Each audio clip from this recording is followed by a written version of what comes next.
because literally after those men in that courtroom assassinated their child, now they're sitting here assassinating his character. I mean, if you didn't know any better, you would think that Ahmaud Arbery was the one being charged. He was the person who was killed running for his life. And they're saying that he is the person that is on trial here.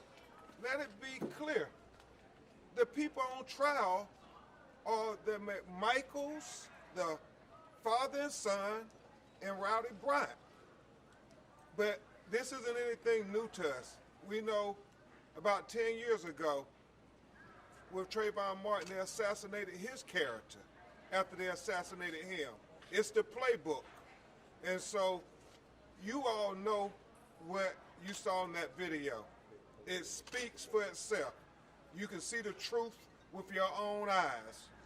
We pray that the jury sees the video without bias and that they will come to a just verdict for Miss Wanda's sake and for Marcus's sake. That's all they ask.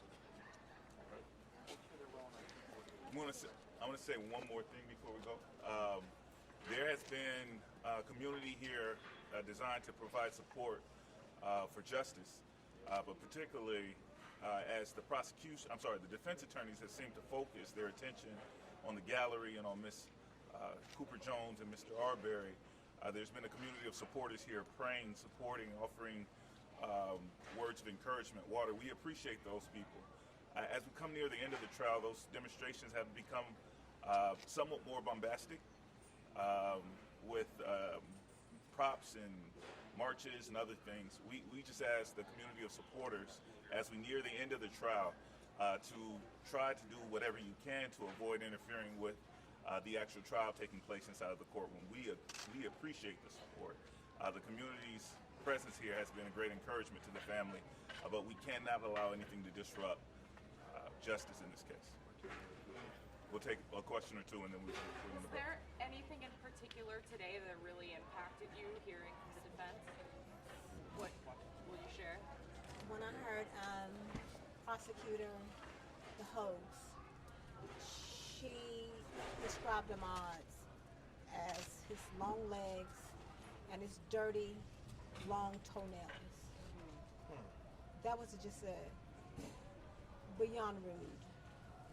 Regardless of what kind of toenails he had, what size legs he had, that was still my son. And my son actually was running for his life in that description. I thought that was just flat out just rude.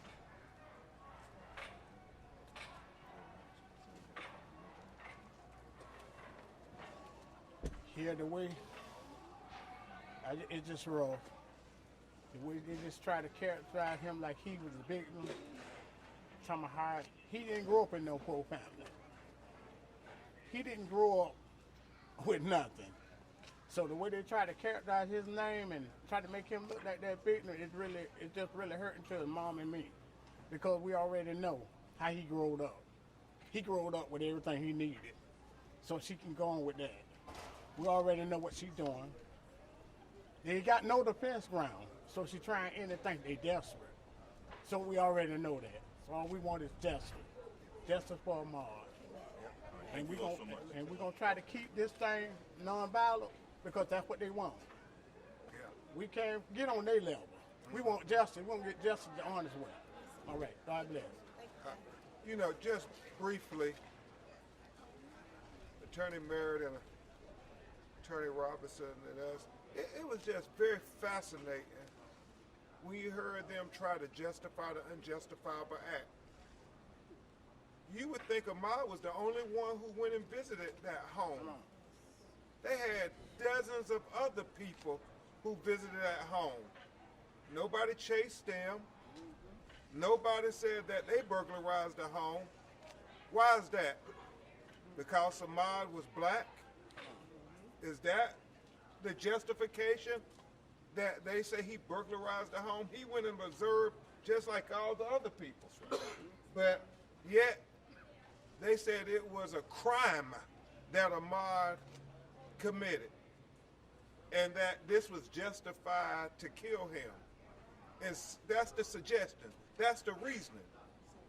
And if that is to be accepted, then everybody who went in that home should be charged with burglary. Come on. If you take their reasoning, and worse, we should be dealing with multiple homicides. But that's not acceptable, because we are better than this, America. We are better than this, America. We're better than what we saw, how they killed Wanda and Marcus's baby boy. We're better than this, America. Coming from Kenosha, Wisconsin, we need to see that we're better than this, America. Thank you.